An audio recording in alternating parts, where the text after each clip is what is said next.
Maligayang pagbabalik sa Recap Tayo Movie. Ngayon ay ipapakita ko sa inyo ang isang action, thriller na pelikula mula 2008, na pinamagatang Terra Nova. May mga spoiler dito. Mag-ingat at mag-ingat. Sa malamig na burol ng isang desyertong isla, sinisikap ni Jeline na makahanap ng ligtas na lugar upang magkampo. Naglalakad siya ng mga milya hanggang sa madulas siya at mahulog sa isang nagyayelong ilog. Ngunit matapos lumutang ng sandali, nakakuha siya ng pagkakataon na makalabas at ipagpatuloy ang kanyang paglalakbay. Nang siya ay masyadong pagod upang magpatuloy, huminto siya upang magpahinga laban sa isang malaking bato, kumuha ng bulaklak upang kainin, at nagsimulang mag-isip kung paano nagsimula ang lahat ng ito. Si Jeline ay nasa bilangguan ng habang buhay dahil sa pagpatay sa 6 na tao. Nang isang hapon, siya ay dinala upang makita ang gobernador ng bilangguan, na nagtanong sa kanya kung ano ang kanyang mga pangarap. Hindi siya nag-iisa sa sitwasyong ito, dahil ang iba pang mga preso ay tinawag din sa opisina ng gobernador at tinanong ng parehong tanong. Sabi ni Moriak nais niyang makita ang dagat, gusto ni Yakat na masaksihan ang digmaan laban sa China, ayaw magsalita ni Obezyanka, gusto ni Ogzayan na magtrabaho sa bilangguan at maging gobernador, gusto ni Tolya na subaybayan ang pagunlad ng space station, at gusto ni Sipa na makakita muli ng mga babae, ngunit ang sagot ni Jeline ay hindi ipinakita. Sinabi ng gobernador sa kanila na sila ay napili upang ilipat sa isang penal colony, at makalipas ang ilang sandali, ang lahat ng mga preso ay isinakay sa isang barko. Tulad ng sa aktwal na bilangguan, ang mga preso ay hinati-hati sa mga grupo at inilagay sa mga selda, bagaman si Ogzayan ay nag-aakto na siya ang boss at kahit na pumatay ng isang tao upang kunin ang kanyang kama. Nang ang hatch ay tuluyang naisara at ang bangka ay umalis, nagsimulang magpanik ang mga preso, na iniisip na ito ay isang trick upang hayaan silang mamatay sa dagat. Nang ang mga lalaki ay nagsimulang maging marahas, naalala ni Jeline ang isang pag-uusap na mayroon siya kay Sipa sa loob ng bilangguan. Si Sipa ay may malubhang isyu sa pag-iisip at palaging nagdodrawing sa pader at nagsasalita ng mga kalokohan, ngunit sa araw na iyon, binanggit niya na ang langit at impyerno ay walang natitirang upuan at may isang pangatlong purgatorio na inihahanda para sa mga tao tulad nila. Naisip ni Jeline na isa lamang itong karaniwang kalokohan noon, ngunit nagsimula na siyang makita ang katotohanan nito ngayon. Matapos ang ilang sandali, lahat ay huminahon at sinubukang ipasa ang biyahe sa pamamagitan ng pakikipag-chat at pagkain, ngunit sa gitna ng paglalakbay, may isang gang na nakatakas mula sa isa sa mga selda, na naghahanap ng kanilang kasama. Si Ogzayan ay nagkukunwaring nakikipag-ayos sa simula lamang upang patayin ang lalaking kanilang hinahanap, na nagdudulot ng riot. Ang mga preso sa magkabilang panig ay nagsimulang magbatuhan at pumatay sa isa't isa sa pamamagitan ng mga rehas, maliban kay Staryoy, isang matandang lalaki na nanatiling nagdadasal. Ngunit hindi nagtagal ang laban, mabilis na dumating ang mga gwardya at pagkatapos napigilin sila sa pamamagitan ng isang babalang putok, naghulog sila ng isang sleeping gas grenade upang mahulog silang lahat. Sa wakas, nakarating sila sa isang desyertong isla, kung saan ang mga preso ay inilagay sa mga naka-number na posos at iniwan sa dalampasigan upang makinig sa sinasabi ni na Mr. Olafsen at Marta, ang mga pinuno ng proyektong Terra Nova. Dahil ang death penalty ay naging ilegal sa lahat ng bansa, nauubusan ang mga bilangguan ng espasyo upang makulong ang napakalaking bilang ng mga kriminal, kaya't inaalok ng gobyerno ng Russia ang lupain upang simulan ang proyektong ito, na pinondohan ng ilang internasyonal na organisasyon. Simula ngayon, ang mga preso ay mga kolonista na nabubuhay sa ilalim ng kanilang proteksyon, at lahat ng kanilang kailangan upang mabuhay ay ibinibigay, kabilang ang pagkain na dapat tumagal ng 3 buwan. Isang satellite ang magmamasid sa kanila sa lahat ng oras, at may ilang communication buoys sa paligid. May posibilidad silang sumakay ng bangka papunta sa isa sa mga ito upang pindutin ang pulang button at sabihin kung ano ang kailangan nila, kung may lumabas na berdeng ilaw, nangangahulugan iyon na tinanggap ang kahilingan.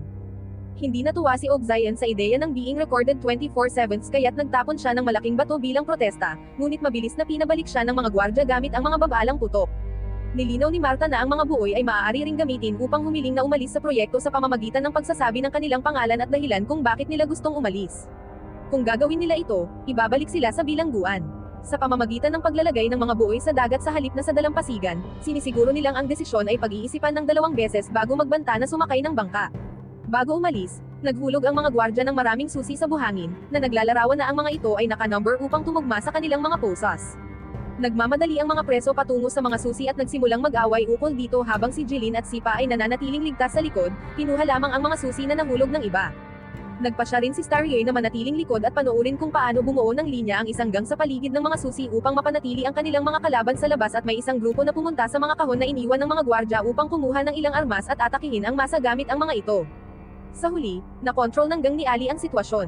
Nakuha ni Ali ang isang jacket at magandang sapatos para sa kanyang sarili at kay Staryoy bago pumili ng isang tao upang ipadala sa bangka, ngunit sa sandaling humawak siya ng isang tao, sinamantala ng grupo ang pagkakataon upang umatake at muling nagsimula ang laban. Dosenang mga tao ang namatay sa laban. Pinatay ni Moriak si Ali gamit ang isang bato, pinatay ni Ogzayan si Staryoy gamit din ang isang bato, at ang 3 lalaking sumakay sa bangka upang maabot ang buoy ay nahulog sa dagat at nalunod. Ang lahat ng natitirang mga preso ay pumunta sa bodega at nagsimulang ipamahagi ang mga supply, at sinamantala ni Ogzayan ang mga tool na natagpuan upang buksan ang kanyang mga posas ng puwersa. Nagpak si Jilin ng maraming supply sa isang bag at kumuha ng jacket habang nakikinig kay Sipa na nagsasabing walang paraan na tatagal ang pagkain ng 3 buwan, pagkatapos ay umalis siya sa lugar upang mabuhay ng mag-isa at sana ay makahanap ng paraan palabas ng isla, na nagbabalik sa atin sa simula ng kwento. Sinusuri ni Jilin ang isla hanggang sa makakita siya ng isang lugar na walang niebe at isang rocky formation na magbibigay ng ilang kanlungan, kaya't nagpasya siyang umupo roon habang tinitingnan ang isang larawan ng kanyang pamilya na itinago sa kanyang uniforme sa bilangguan. Labis niyang namimiss ang mga ito, at natutulog siya na may luha sa kanyang mga mata. Sa ilang sandali, nagising siya nang marinig ang ilang ingay, lumalabas na ang mga supply ay puno ng mga rodent, at ngayon ay kinakain na nila ang kanyang pagkain at bag. Nang magsimulang umulan, si Jilin ay nakahanap ng kanlungan sa ilalim ng rocky formation na nakita niya kanina, nagsimula ng apoy para sa init at nagpainit ng kaunting tubig. Matapos huminto ang ulan, nahuli niya ang isang ibon at inihaw ito sa ibabaw ng apoy, doon siya natagpuan ni Sipa. Habang nag-uusap sila, sinubukan niyang nakawin ang kanyang kutsilyo, ngunit nakita siya ni Jilin at kinuha ito pabalik. Nag-alok si Sipa ng ilang asin na dala niya at ang kanyang tulong kapalit ng karne, na tinanggap ni Jilin, kaya't pumunta si Sipa upang kumuha ng higit pang kahoy at nakita ang larawan ng pamilya ni Jilin na nakasabit sa mga bato, na nagpasimula sa kanya na magpanggap ng halik sa asawa ni Jilin. Pagkatapos, pinagsaluhan nila ang ibon, at nang matapos silang kumain, naglakad si Sipa sa gilid ng bangin, na nagpapaliwanag na hindi siya tumatalon dahil masyado siyang natatakot. Tinanong niya si Jilin kung bakit hindi siya mamatay, at ipinaliwanag ni Jilin na ito ay dahil sa kanyang pamilya, patay na sila at gusto niyang ilibing sa tabi nila, na hindi mangyayari kung mamamatay siya sa isla. Natutulog ang dalawang lalaki, at nang magising si Jilin, natagpuan niyang ninakaw ni Sipa ang larawan upang gamitin bilang inspirasyon para sa kanyang mga kalokohan. Galit, pinabugbog siya ni Jilin at itinulak siya sa bangin, ngunit hindi namatay si Sipa dahil hindi siya nahulog sa karagatan, nahulog siya sa isang burol sa ilalim. Ngunit kahit pagkatapos ng hindi pagkakaintindihan na ito, naglakbay silang dalawa ng magkasama habang sinisiyasat ang isla, si Sipa ay madaling nalilibang sa basura na natagpuan sa tubig habang si Jilin ay sumusubok na mangisda, ngunit ang tanging nabuhay na nilalang na natagpuan nila sa tubig ay isang uri ng aquatic centipede, na nagbigay ng takot kay Sipa. Habang naglalakad, nagulat si Jilin nang biglang makakita ng bahagi ng isang seaplane sa mga bato. Hindi nagtagal, nakakita siya ng buong eroplano, na nagbigay sa kanya ng pag-asa dahil dati siyang piloto at kayang ipalipad ito. Gayunpaman, hindi sapat ang dalawang tao upang ilipat ito, kaya't sa ngayon, bumalik sila sa kanilang kanlungan. Nagsimula si Jilin ng apoy gamit ang ilang pasporo na nakuha niya sa bodega, ngunit may isang bagay dito na naglilikha ng napaka-toxic na usok. Lumayo siya mula sa apoy at hinayla ang natutulog na si Sipa kasama niya, na sa simula ay ayaw magising. Kinailangan ng ilang beses na pagyugyug mula kay Jilin para sa kanya upang makabalik sa ulirat, ngunit patuloy lamang ang kanyang mga sinasabi ng walang kabuluhan, at napagtanto ni Jilin na ang lamig ay papatay sa kanila anumang minuto. Nagpasya ang dalawang lalaki na bumalik sa base at tingnan kung makakapag-steal sila ng ilang uling. Sa base, hindi naging madali ang buhay para sa lahat. Si Ogzayan at ang kanyang gang ay may kontrol at nagtataguyod ng routine habang ibinabahagi ang mga supply, at kahit tinawag sila ni Ogzayan na gobernador. Ngunit pinananatili nila ang sinumang hindi kabilang sa kanilang grupo sa loob ng barracks, pinapayagan lamang silang lumabas upang maglakad sa isang nakapaloob na lugar, katulad ng sa totoong bilangguan, habang si Estonets ay sumisigaw sa kanila mula sa watchtower. Kapag sila ay ipinadala pabalik, kailangan nilang tumakbo dahil sinumang huli ay pinapatay upang gamitin bilang pagkain sa hinaharap. Nagtagumpay sina Jilin at Sipa na maabot ang kahon ng uling at natagpuan ang mga labi ng isang apoy. Matapos maglakad ng napakahaba, halos nagyayelo na sila, kaya't hindi nila mapigilan ang paghiga sa tabi ng apoy at makatulog. Ngunit mabilis na nagising si Sipa nang marinig ang ilang ingay, paparating hanggang kasama ang kanilang pinakahuling bilanggo para sa pag-ihaw. Tumakbo siya upang magtago sa likod ng isang bato, ngunit si Jilin ay nandoon pa, kaya't bumalik siya upang iligtas siya, ngunit hindi siya mabilis na sapat at natagpuan sila ng mga tao ni Ogzayan at nahuli sila. Ang dalawa ay dinala pabalik sa base, kung saan sinusubukan ni Ogzayan na magdesisyon kung ano ang magiging parusa nila sa pagtakbo gamit ang mga supply nang dumating sila. Sinubukan ni Yakat na ipaalala na nasa kanilang panig sila noong laban sa barko, na nagdulot kay Estonets na insultuhan siya dahil sa pakikialam. Sumagot si Yakat sa pamamagitan ng pagsampal sa kanya, at ito ay nagdulot sa buong gang na magtulungan upang sipin siya bilang kapalit, na nagbigay kay Yakat ng pwesto sa barracks kasama sina Jilin at Sipa. Naglakad sila sa paligid at nang ipahayag ni Estonets na oras na upang bumalik, nanatili si Jilin, ngunit bumalik si Sipa upang hilahin siya papasok. Maaari lamang nilang panoorin habang ang huling nakatayo ay nahuli at nakatali sa isang poste, nagmamakaawa para sa kaunting tubig bilang kanyang huling hiling, kaya't nagkaroon ng awa si Sipa at nagdala ng tasa sa kanyang mga labi bago siya napatay. Sa kalaunan, bago matulog, pinag-uusapan ng grupo ang posibilidad ng paghihimagsik. Hindi sila sigurado dahil maaaring mapanganib ito, ngunit pinaniwalaan sila ni Shram na sulit itong subukan. Kinabukasan, ipinakita ni Tolia kay Ogzayan na nag-install siya ng isang lihim na bitag sa kanyang workshop upang mahuli ang sinumang potensyal na magnanakaw. Matapos ang pang-araw-araw na lakad ng grupo, sinubukan ni Estonets na ipasok sila pabalik upang simulan ang karaniwang laro, ngunit dalawa lamang ang tumakbo, ang iba ay tumayo sa likuran at nagtipon habang si Yakat ay nagbato ng bato kay Estonets upang patahimikin siya. Lumapit si Jilin kay Ogzayan at nag-alok ng isang kasunduan, kung papayagan silang pumunta sa buoy at humingi ng pagkain, sasabihin niya ang lokasyon ng eroplano na natagpuan niya. Tinanggap ni Ogzayan ito at binuksan ang gate upang palabasin sila. Habang sina Tolia at Jilin ay kasama ng dalawa pang lalaki sa bangka, tinanong ni Ogzayan ang kanyang mga tauhan kung alam nila ang tungkol kay Jilin, at dito niya nalaman na siya ay isang piloto, na ang kanyang pamilya ay namatay sa isang aksidente sa eroplano, at siya ay nakulong dahil sa pagpatay sa mga flight dispatcher sa paliparan gamit ang isang rifle.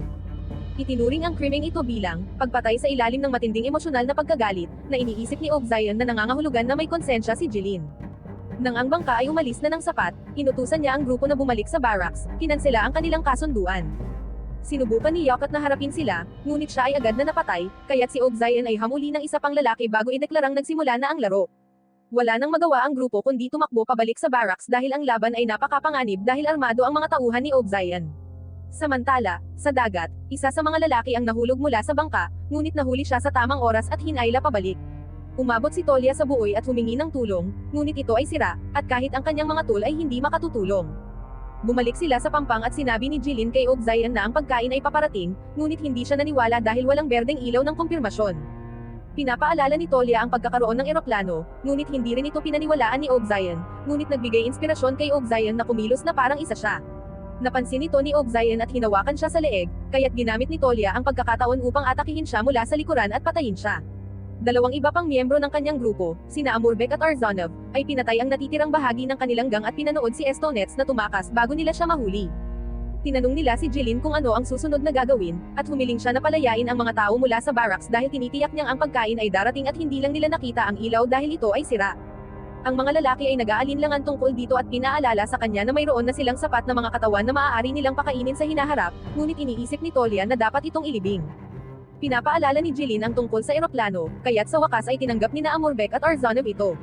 Pinalaya nila ang mga bilanggo at sinabi sa kanila na maghihintay sila ng ilang araw para sa pagdating ng pagkain, ngunit hindi na nila pakakainin ang isa't isa, kaya't kailangan ng lahat na manatiling kalmado at makipagtulungan. Magpapadala rin sila ng grupo upang i-rescue ang eroplano, na ilalagay nila sa isang hangar na kanilang itatayo at unti-unting ayusin ito upang makaalis sa kalaunan. Bigla, sinira ni Sipa ang kanilang mga plano na nagsasabing walang satellite habang nagsusulat ng SOS na mensahe gamit ang buhangin at tatlong katawan. Makalipas ang ilang sandali, bumalik si Estonets sa base, at dahil sa mga bagong patakaran na nagsasabing kailangan nilang panatilihin ang kapayapaan, nagpasya silang baliwalain ang ginawa niya sa kanila sa ngayon at ibahagi pa rin ang kanilang pagkain sa kanya.